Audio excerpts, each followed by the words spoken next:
Good morning, good morning, good morning, everyone. Today is a lovely day. It's again another super Saturday. And once again, we promise you fun, excitement, and all the best here in Pride International. So I'll be your host. I'm King, and I am excited because the last time that we had our Super Saturday, I guess we were excited to know about how fun is it to be with Pride International, and we've learned just a brief review and fun. We are here with friends and family, and here in Pride, there's so much unlimited. There's unlimited opportunities. The income that we earn here is great, and we have a lot of travel. And N stands for, you know, N stands for we are the number one,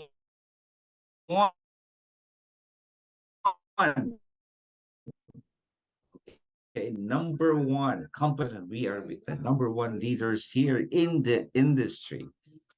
Okay, and so today I have prepared a very, very special something that I prepared that I believe you are excited, and I can see here nakikita ko po here in the Philippines, it's a lovely day, it's a sunny day, and you in some parts of the world, meron po tayong mga bisita here coming from the US. So magandang gabi po sa inyo lahat. We have here also from Canada, Miss Lucy. Okay? And I can see you here, Lucy Lima Lima. Okay, congratulations just purchasing for your mom. Okay, we have the Pro White, and I can hear that your mom's improving a lot, and your auntie. Okay, thank you for believing in us. I can also hear Mr. Nestor. Hi, hello. Una po itong nagbumati sa akin. And I can see here Ma'am Marcia. Hi, hello. Say hi to Sir Roland. How are you? Ayan, sino pa ba? And Aris, Sir Aris, I can see you again here. Ayan, watching from Vancouver. Okay, welcome, welcome. Nako, dumadami na po tayo. We are like 36 in the house right now, and we are increasing. So ano bang topic nating umaga na to? So, hi May! Ma'am May, Miss May, kumusta po? I can see you. Ma'am May in the house. Okay. Ayan. So the last time I was telling you is, ano bang topic ko? I wanted really na every Saturday will always be a new exciting Super Saturday. So I promised you something that I know na I can share with, and that is today I'd like to share with you, okay, my presentation for today. So I can see it. Here it is. Okay, nakikita nyo ba? Nakikita nyo? Yeah. Okay, here. So here, it's a Super Saturday. At ang pag-uusapan po natin ngayong umaga na to is all about how, okay,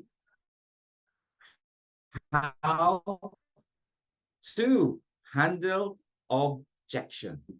So how to handle objection, okay? So pero hindi po natin pag-usapan ngayon, ano ba yung mga objections na yan? Ano ba yung mga frequently asked questions na yan? Okay? Ang gagawin po natin ngayon is, imbis na i-handle po natin yung mga katanungan. Kasi alam mo, when we do a presentation,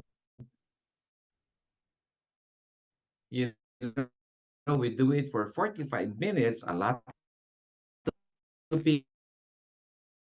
people are so excited, at bigla na lang may tatayo. Ang mahal na produkto na kayo introduce to me, na-demo po sa akin, and that time hindi pa po siya nagra-rank up. Ngayon, ako crown ambassador na po.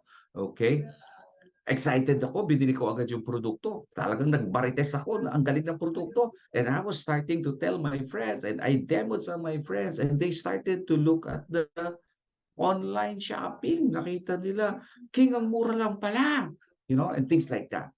Now, I remember there was a time na paano mo i-handle yun? So, namatay yung excitement. Ano yung isa, umorder naman ng mura. And so, sort of like that. Ano mo? We are opening ourselves to a lot of people. So, actually, how do you actually handle objections? Yung pag-uusapan natin ngayon dito. Sino ba sa inyo dito pag nagpe-present, pagkatapos yung nag-present ay maraming kumukontra, maraming nagtatanong? Meron ba naging experience dito? Minsan kaya niyong sagutin, minsan talagang kung pwede pa lang, huwag na kayong magtanong para matapos na yung tanong natin. So how we wish that after the presentation, they would just enroll, they would just buy the product, and they would just do the business, voila, and that's magic.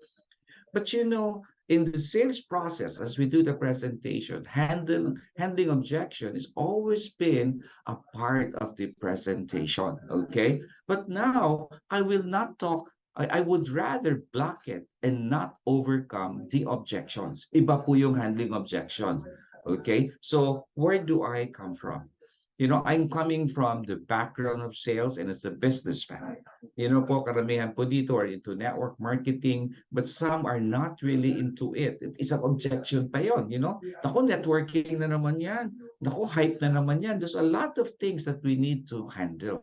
Okay? So pag-usapan natin ngayon, dahil po sa proseso na to, napaka-critical po pag hindi natin na-block yon. Kasi biglang may tumayo at mag-handle ngayon. Siyempre, pag siya po ay nagsasalita at merong objection, ibig sabihin, nag-o-oppose siya sa'yo, china-challenge ka niya. Yung iba naman, alam naman nila yung sagot. Hindi po ba? Okay? Gusto lang nila i-challenge yung speaker kung gaano ba kagaling talaga to.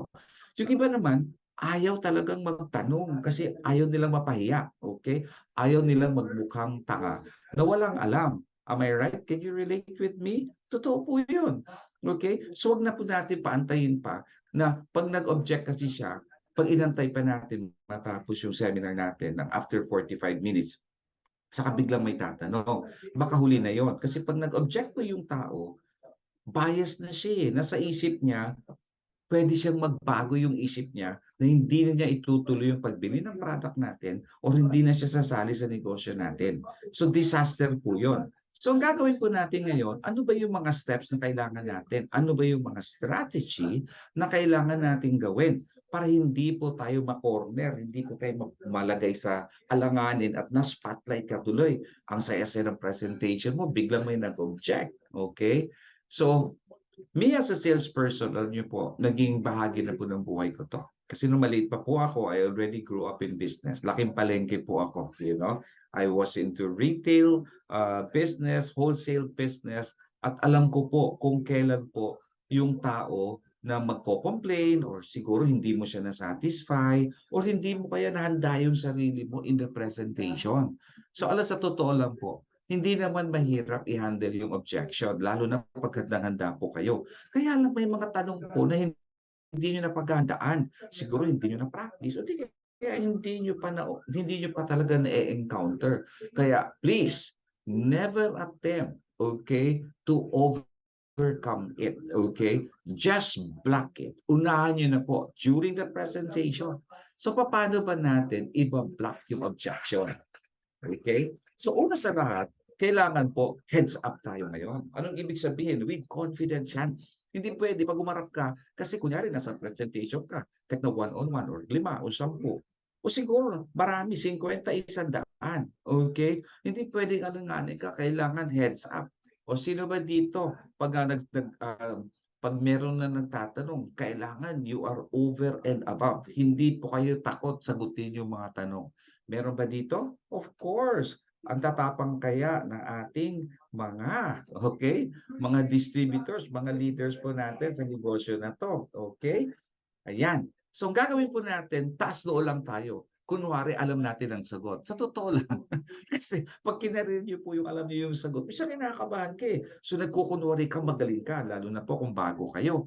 At syempre, wala yung si upline, wala yung nagkakadi sa'yo, wala yung sponsor. So, you're all alone doing the business. So, kailangan you always be at your best. And the only way na pwedeng taas noo kang sinasagot mo lahat ng kanilang mga tanong by blocking it, not by overcoming at malusutan mo yung tanong nila. Okay? So kailangan po, number one, ito yung sikreto, you need to be grounded. Ay dahil yung ating po produkto ay napakaganda, okay? Marami na po nakikinabang, sinasabi ko nga, maniwala po kayo, hindi. Marami na po natulungan yung product. At kailangan po, isaksak nyo yung sarili nyo. Tignan mo yung dalawang cartoons dito. So kailangan buo po yung loob nyo, isaksak nyo ang sarili nyo sa source. Ano ba yung source? Siyempre ikaw. Kailangan po, alam nyo talaga yung sinasabi nyo. Huwag po kayong alanganin, okay? Pag humarap po kayo sa clients natin, alam na ano yung pong ginagawa ninyo, ha? Hindi lang yung basta-basta lang at hindi nyo pinagkahandaan, okay? And so not only that, it will be best kung meron po kayong kasama. Kaya ina-apply po natin yung ABC rule, di ba? Okay? So, napaka-importante kasama yung mentor mo habang tinu-coach ka, habang tinuturuan ka. Napaka-importante po yun. So, pag kayo po ay naka-charge, talagang nakasaksa ka sa source, which is alam na alam mo, ang dala mo is a technology, isang frequency device, okay? Disclaimer lang po, hindi po tayo medical equipment, hindi po tayo nakakagaling. So, mga sorts of like that, sinasabi mo po sa training natin. Kaya lang may mga tao talaga eh. Handang-handa sila. Siguro ako nakikinig sa iyo, naglilista na yan, ano pa itatanong ko dito. Tingnan natin kung malulusutan ito. Tama po ba? Do you agree with that? Yes? So napaka-critical po yun. Okay? So how do you block objection? Huwag yun ang subukan na ma-overcome. Sa totoo lang, in the whole presentation, sa sales presentation, siyempre may mga pitch tayo niyan eh. May sasabihin tayo niyan. Normally, nasa mga maximum of 5 major objections, so mga 3 to 5. So pag na-handle nyo ng bonggang-bongga yan, naku, mas madali na lang yung closing. Mapapadali yung negosyo natin. So the first step I'd like to teach you on how to block objection. Bago pa sila magtanong, okay? Bago sila mag-aalsa dyan at ano pang sasabihin nila na talagang akala mo mapapaya ka na, alanganin ka na. Before they raise up the objection, why not raise the objection yourself? Okay? Do that not after the presentation. You do it during the presentation. Okay? Ikaw na mismo ang mag-raise ng question. Ikaw na mag-raise ng objection. Tulad nito. Okay? Alam ko po, napakagandang product natin. Pero karamihan po ang unang tinitignan kasi mahilig na tayong bumili sa online, di ba? Sino ba nagsa-Shopee? Sino ba nagla-Lazada? Sino po ba? Okay, sino po ba ang bumibili sa Amazon pag nasa labas po kayo? So ikaw na po, alam ko po lahat ng mata natin, napakabilis pa po natin. Tumingin agad, magkano kaya sa online to? Baka mas mura. O yung ganon. So kailangan na mention po natin. So ang sinasabi ko po, mag-ingat po tayo. Kasi po, online shopping, wala naman po nagpupulis yan, walang nagkokontrol. Lahat naman po pwede niyong ibenta. O eto pa, may sinasabi pa, naku yung mga testimony ng mga product niyo, scripted naman yun, hindi naman totoo yan para makabenta lang. Have you experienced that? Okay, sino po dito na kahit anong sabihin mo, okay, pag hindi mo kasi na-raise ito during your sales speech or your presentation, mangyayari po nito, naglalaro na yung isip na feeling nila, bebentahan mo sila, kukunan mo sila ng pera, magkakakomisyon ka. Tama po bang sinasabi ko? Sino po ba dito naka-experience niyan? Oh, Sir Nestor, na-experience mo pala yan, ano? Tingin nila sa'yo, mangungumisyon ka, magkakapera ka. Tapos minsan, excited ka pa mag-present. Yung tao tumitingin lang sa'yo. Kaya tinuturo ko po, control your emotion. Huwag ka masyadong excited. Dapat na-excite yung prospect mo, then yung binibigay mo sa kanya ay kapakapanginabang. May benepisyo po siya. Kailangan po niya. So we need to raise the objection ourselves tulad ng presyo, online shopping. Ay naku, yung mga testimonies na yan, gawa-gawa lang talaga yan para makabenta. Uy, na-encounter na niya dito sa Russia. Oh, ay, totoo po yun. Uy, magantay kayo ha. Darating dyan ang ating crown ambassador sa Europa. Okay? Paghandaan niyo po yan. Napakagaling niya mag-block ng objection. Oh, tignan nyo nga dito yung mga objection. Magsulat nga kayo dito. Ano yung mga iba-ibang objection? So yung mga alam nyo itatanong ng prospect ninyo, kailangan during the presentation, kunyari, first part ng presentation, product presentation kayo. Doon pa lang, nasasabi nyo na, yung produkto po natin, ha? May nakikita kayo, careful lang kayo, karamihan dyan, mga fake po yan. Sabihin nyo na, wala pong warranty yan. Okay? No, I remember it myself, ano? I suddenly got a call from the US. Talagang discourage siya. Dahil may nabibili sa Amazon, napakamura ng product natin. O, paano mo i-handle ngayon yan? So you need to raise it, okay? Bago pa matapos yung presentation nyo, huwag kayo mag-open for question and answer. Kasi dyan magsusulputan yung magkamanay. Ako po, may tanong ako. Okay lang sana.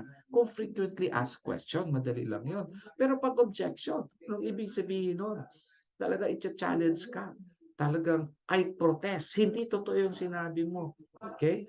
So aside from raising it yourself, sabihin niyo po ito na malumanay. Informative po gagawin natin. So the first step actually is you raise it yourself. Ikaw unang magbanggit kung anong tingin mo na pwede nilang itanong after ng presentation mo. That's the first step.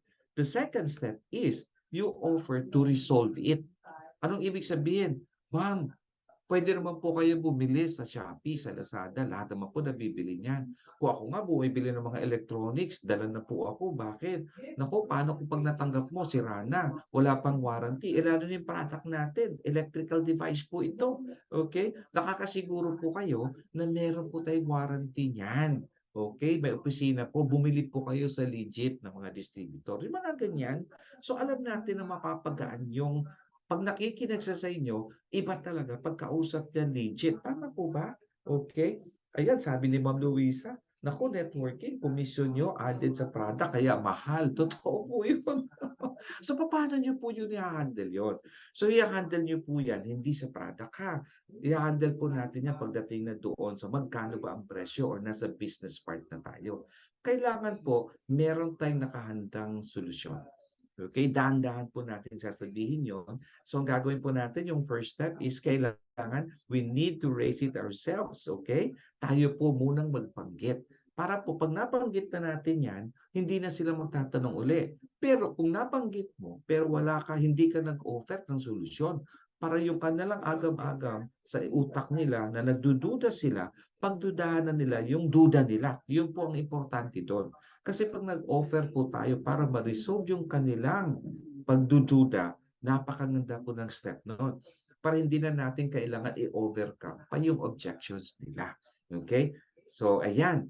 So, kailangan i-raise natin. Tayo unang magbanggit during the presentation. Now, after you offer it, ang gagawin po natin, we show it to them. Kailangan ma-demo natin yung product. Kasi tayo, salita tayo ng salita, hindi naman natin napapakita yung produkto. Okay, hindi naman po pwede bumili tayo ng tindahan. Bumili tayo sa tindahan, pambili po ng kape. Okay, ano pong kape? Sasabihin ng tindera ngayon. Okay po, mamili na lang po kayo dito sa picture ha. So ito pong itsura ng kape. Okay, ito po yun, paano ititimpla.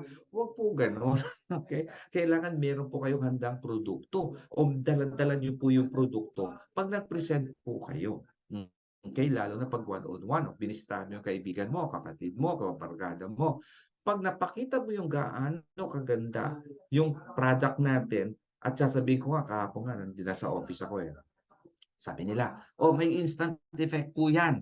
Ano bang instant effect niyan? Naku po sir, ano gumaling po si ganito, gumaling sila ganyan. Sabay challenge nila, totoo bang gumagaling yan? Ay nako, meron talaga mga taong pilosopo. Kayo ba na-encounter yung mga taong na pilosopo? O ito pa si Ma'am Beth, sabi niya, may bumili po ng product pero isinauli daw, wala daw epekto sa kanila.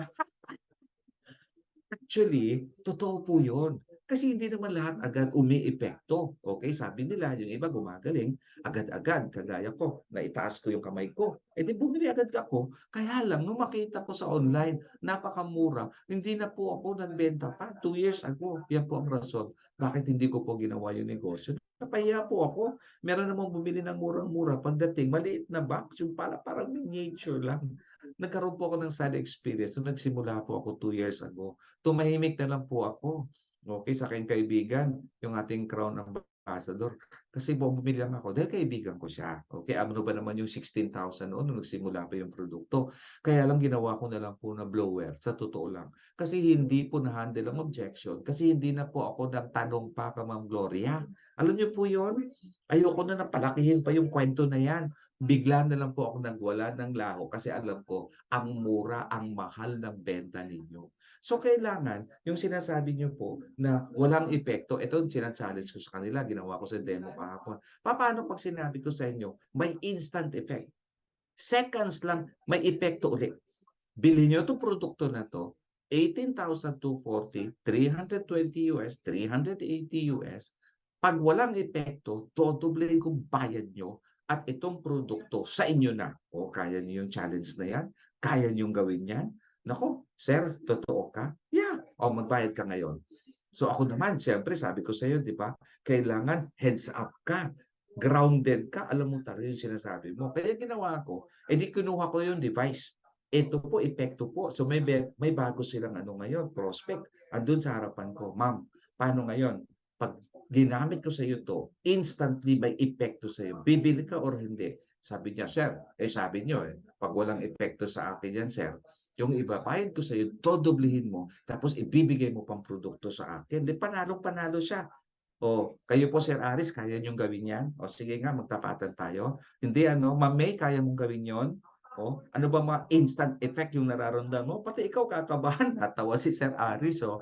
Alam niyo kinuha ko po yung device, sinaksak ko po sa kuryente, yung inon ko po siya, bigla akong tinapat sa kamay niya.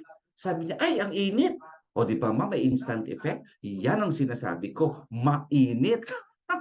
Tawang-tawa siya sa sarili niya. "Ay, mainit naman talaga." Gawin niyo 'yan. Alam mo epekto, may ginawa ako ng ganyan. "O sana bayad mo?" Sabi mo bibili ka 'di ba 'pag may instant effect. Ang maganda dito yung mainit na 'yan, gamot po 'yan, o 'di ba? O kaya po pagdating natin sa gabi nagha-hot shower tayo, gusto natin mainit, yung mga tipong ganyan. Sabi nga nila pilosopo ka talaga Sir King, hindi ako pilosopo, totoo lang mainit talaga yung product kaya wag niyo ilalapit, layo-layo konti.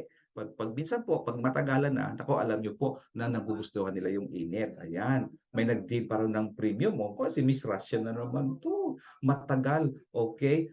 Kami nakapag-deal, sabi niyang gano'n 'no, nakapag-deal siya dahil nag-effect ng matagal niyang problema sa daliri. First session free, pinabalik namin second session, ending premium, kaysa classic ang binili. O 'di ba, ang galing-galing? Kasi ang ganda ng pagka-demo niyo, alam mo masaya 'tong produkto na 'to, naku baka abutin ko ng mahigit isang oras 'to, nagsisimula pa lang ako. Binili nila, pero ginamit ba nila? O hindi nila ginamit, ako nga 2 taon, pina-follow up ako ni Upline Gloria, hindi niya alam ginagawa ko ng blower, sabi ko kalokohan 'yan. So 'pag napakita mo yung product na it really work, tapos pakita mo yung authenticity, pakita yung certification natin, pakita mo yung mga picture ng mga kaibigan mo, ibenta mo yung mga picture nila ng mula ng ginamit nila. Nakikita mo 'di ba naiiyak yung iba, "Naku hindi ko maangat yung kamay ko, ngayon naiaangat ko na, hallelujah, hallelujah." 'Di ba alam yung gano'n? Merong iba talaga, sa Amerika, galing po ako ng Amerika, yung iba talaga ayaw, hindi nila mag-gano'n, pero nung binlow talagang naangat nila, bilihan agad, gano'n po yun. We need to show them the product, pakita niyo po yung itong itsura nito ha, nandito po yung technology, meron po siya iba't ibang mga ano, iba-iba po yung mga settings niya ng heat settings. Tapos i-demo niyo po yan, o may protocol po tayo, gawin niyo po yun. Para po hindi na magre-resistan, yung resistance niya hindi na gano'n kadali yung kanyang makaagam-agam. Pagkatapos niyo niyan, okey, pagkatapos mo napakita yung product, na-demo mo siya, eto katapusan na. Hindi ibig sabihin na na bibili na kaagad siya. In-end mo na, natali mo na siya sa objection niya na wala na siyang tatanungin pa. Tama po ba ako? Nagawa niyo ba 'yan? 'Pag nasagot niyo kasi at na-demo niyo mabuti. Oh, grabe talagang gamitin mo yung mainit na mainit, yung Pro White talaga, ha. 'Pag ginanyan, 'pag mainit, bili agad. 'Di ba ang saya-saya ng rempatan na 'yan. Ayan, ayan. 'Pag yan po may brutal client na naman. So, Diyos ko, marami po talaga napakasaya nitong maraming nagsasabi na di sila gumagaling. Oh, paano kasi hindi consistent. So, kailangan talagang maturuan mo sila habang nagpe-present ka, magkuwento ka, napakaimportante. Okay, ito wala pa mga testimony pa 'to ha, hindi pa kasali yung testimony lalo na yung na-meet ko. "Uy ma'am, yung mga taga Davao sa Blue Gray, ma'am, oh nakita ko yung husband niya may prostatitis." O 'di nagkukuwento siya ngayon at mula ng ginamit niya mga ilang linggo, ilang buwan, sabi ng doktor po, puwede na po din na raw. Ano meron, nawala yung prostatitis, maglalabing-labing na daw sila.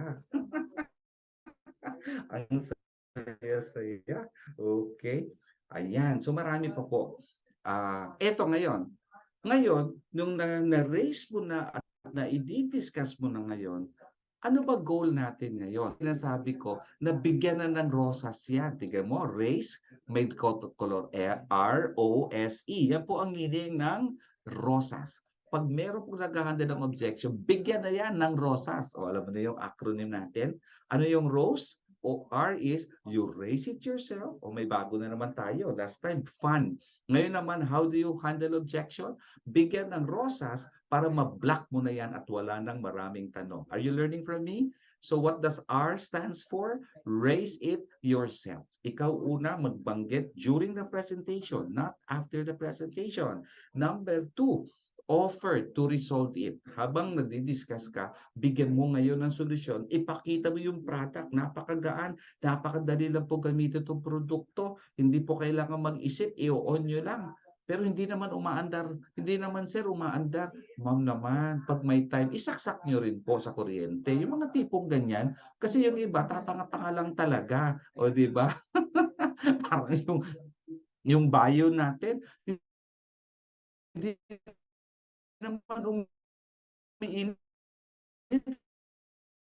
Akala ko factory defect. Kung may time, tingin-tingin din. I-on nyo rin yung sa on. Mga kaibigan talaga tayong tatanga-tanga lang. Yan yung role natin. So, para matigil na, bigyan na ng rosas yan. O sino ngayon mamimigay ng rosas sa mga prospect nyo? Dito pa lang, okay, ang usapan, napagaan ang trabaho nyo. O sino po dito gusto makatanggap ng rosas after ako magpe-present? Sino nga dito? Sinong gusto ng rosas? So do the rose technique, sabi po ni Sir King. Bigyan ng rosas ang mga tao na matitigas ang ulo na maraming tanong para wala ng tanong. Napakaganda kaya, di ba? Bigyan na ng rosas, lalo ngayon magpapasko, kunyari birthday, ano pa lalo ng Valentine's, rosas na bigyan na.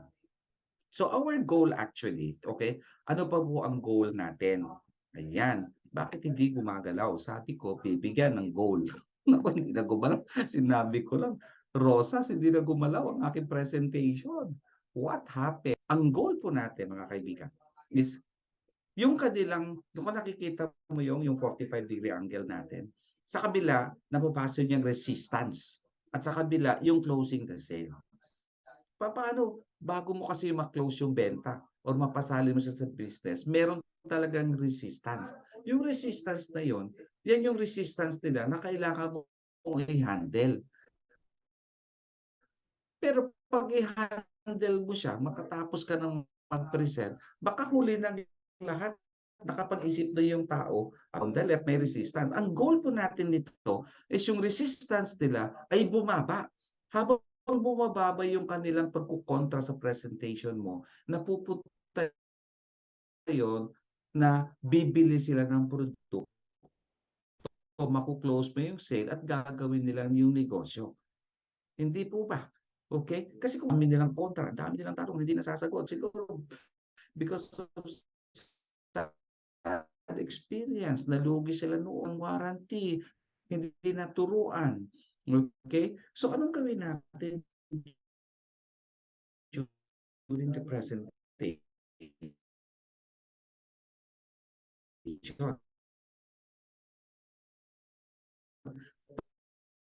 Para yung resistance ay bumaba at mapa-oo mo yung iyong prospect. 5 minutes yung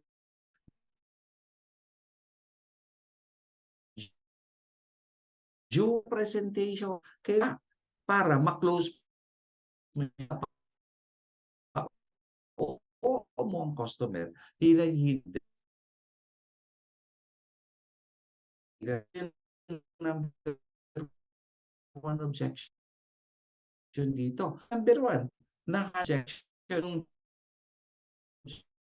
natin. Okay? Nasa on po, nakita ko sana siya. So kailangan ma-handle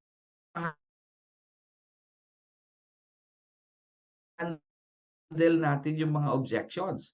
O isa-isa natin ma-handle yun. Handle natin number 2. Tapos objection number 3. Okay? Hinay-hinay po yan. Okay? Gumagalaw ba? Gumagalaw ba? Objection. Stop here. Okay? Share. Okay? Here. Okay? Here. Okay? No.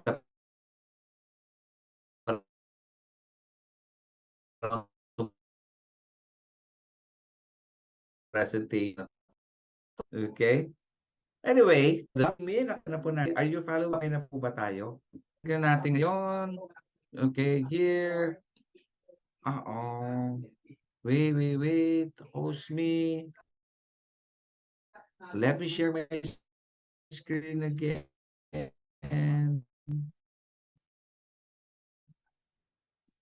Okay. Okay. So, ayan. Okay na. Ako, enjoy to. Enjoy to na mawala. Anyway, can you hear me? Siguro kung hindi magpapatuloy itong slides natin, mahina. Naririnig niyo po ba ako? Can you hear me? I need your chat. Okay? Nawawala po kayo, Sir King. What happened? I think your internet connection tama po. Nandito po ako sa HQ. Kailangan palakasin talaga nila. Or ginagamit to lahat. May training po kasabayan dito. Yung back office training po. Your router modem para okay internet ninyo. Thank you po. Malapit na kasi bayaran ng internet yan. Daghan. Okay na po ulit. Are we okay here? Ay, ang saya-saya nito. Ayan. Okay. So, tignan po natin ulit. Okay, here. So, our goal actually is to bring down the resistance. And bringing down the resistance is simply handle the objection one by one. So, as you present to the presentation, in 45 minutes, our goal is that from number 1 objection, we're able to move to ngayon ng stable ba yung kumpanya nyo? Baka magsara na yan. Okay? Yung mga tipong ganyan. Totoo lang po, yung pagiging raw natin, doon nag-e-enjoy ang tao. Kasi mali-mali, mainit pa rin yung product. Pag medyo nagko-complain, idiin nyo pa ng todo, aray-aray, lalabas po yung pera. Okay. Ayan. So, pagkatapos po niyan, so napa-oo mo na sila, tataas yung credibility mo, ang mangyayari po niyan, go na po sila. Lalo na sa networking, alam naman po natin, hype-hype po yan. Ako po isang tao, hindi niyo po ako mapapauso sa hype po talaga. Kaya, serbisyong totoo lamang. Ayan. Kaya ang gagawin po natin, tayo mga leaders dito, ang purpose po natin is mapigilan natin yung pag-handle ng objection. Huwag niyong subukan. Okay? Huwag yun nating subukan na after ng presentation natin, magtatanong pa tayo. Buti kung isa lang, paano kayo marami nakikinig? Imbis na oo na yung 10, may isa dyan na sira ulo. Okay? May magtatanong na out of this world, na alam naman niya yung sagot. Nangyayari ba sa inyo yan? Okay? Kaya blow the blockages na lang. O sabi ni Miss Russia, yung mga negative dyan, i-blow mo na yung utak para lumuwag yung utak. Okay? Yung mga negative yung pinagsasabi, i-blow mo na, isaksak mo na sa bibig nila para hindi na magtatanong. Kaya nga po, nag-e-enjoy po talaga ako, okay? Sarcastic daw, iba talagang dimension ng iba. Alam niyo ba, number 1 talaga tumututo, nag-o-object, yung mga walang pera. Nagmamagaling yan, tama po ba? Walang pera, magrarason yan eh. Yung iba naman, dahil ibang ginagawang negosyo. Meron din sila ibang negosyo. Iba rin ang agenda nila. Meron pong ganun eh. Okay? Yung iba naman kasi, tatahimik lang yan. Make or break po kasi yung presentation natin. Pag hindi po natin na-block yung objection, hinayaan natin na magtanong, imbis na napa-oo na yung audience mo, may biglang isa na negative, sasabihin nila, oo nga, tama nga siya, mas mura nga sa Shopee. Ay, oo nga, networking na naman 'to. Naku, binary na naman, left and right. Papaano naman kung hindi mo nabuo yung right side mo, left lang? Kawawa naman ako. Ang kumpanya ng yumaman, si Upline ng yumaman, si Mr. Nestor ng yumaman. Kasi sa kanya lahat ng production ko, kasi weak leg niya ako. Papaano na yun? O, di ba?